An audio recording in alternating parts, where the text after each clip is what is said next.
Railway Sheikh Rashid نے Manchester میں بھارتی یوم آزادی کو یوم سیاح کے طور پر منانے والے کشمیری اور پاکستانیوں کے احتجاجی مظاہرے میں خصوصی شرکت کی۔ مزید تفصیل جانتے ہیں اعتزاز آسم کی اس رپورٹ میں۔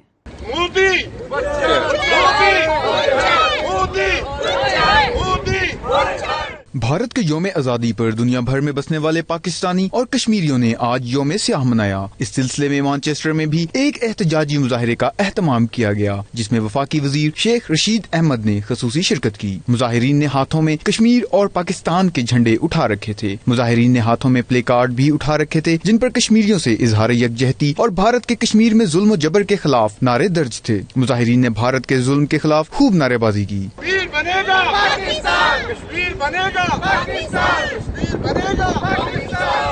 احتجاجی تقریب سے خطاب کرتے ہوئے شیخ رشید احمد نے کہا کہ بھارت نے پوری دنیا کو ایک اور جنگ عظیم کے دھانے پر لا کھڑا کیا ہے۔ عالمی طاقتوں کو اب تو ہوش کرنا چاہیے کہ کشمیر کا مسئلہ ایک انسانی مسئلہ ہے۔ 24 کروڑ مسلمانوں کی میں کشمیر سے ہٹ کے بات کر رہا ہوں۔ بہار والے بھی اپنا فیصلہ کریں، اتر پردیش والے بھی اپنا فیصلہ کریں، یو پی سی پی والے اپنا فیصلہ کریں، آسام والے فیصلہ کریں۔ جلد آپ سنیں گے کہ آسام سے بھی بنگالی مسلمانوں کو نکالا جانے لگا ہے۔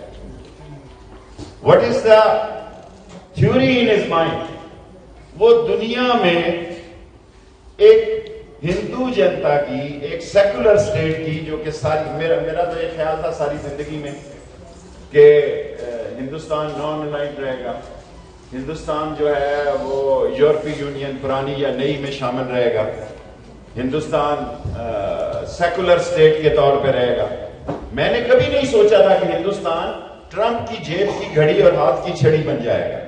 اس موقع پر ممبر آف پارلیمنٹ افضل خان اور فیصل رشید نے بھی خطاب کیا۔ ان کا کہنا تھا کہ بھارت اس وقت پوری دنیا میں بڑی جمہوریت کا دعوے دار ہے، لیکن در حقیقت بھارت کا وزیر اعظم موجودہ دنیا کا نیا ہٹلر بننے جا رہا ہے۔ اس موقع پر شیخ رشید احمد نے میڈیا سے بات چیت کرتے ہوئے کہا کہ اگر کشمیری کنٹرول لائن توڑنا چاہتے ہیں تو پاکستان کو ان کے قدم کے ساتھ قدم ملانا ہوگا۔ پاکستان کے لیے کوئی آپشن نہیں ہے۔ We have to support and stand with Kashmiris.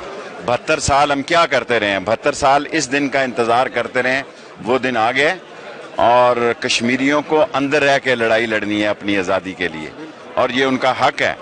اور پاکستان کی مورلی، پولیٹیکلی، سوشلی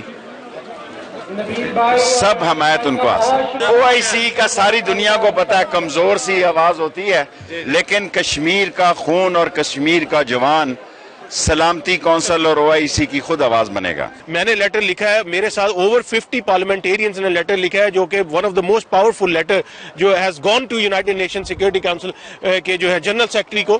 تو we will do whatever we can. ابھی پارلیمنٹ جو ہے سٹنگ میں سپٹمبر میں جائے گا، تو اس میں پھر دوبارہ وہاں جا کے آواز اٹھائی جائے گی۔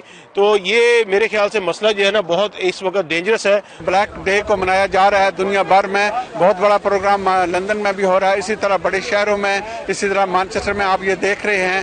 تو مجھے خوشی ہے کہ لوگوں نے یہاں آ کے سولیڈیرٹی شو کی ہے پاکستان اور کشمیر کے ساتھ۔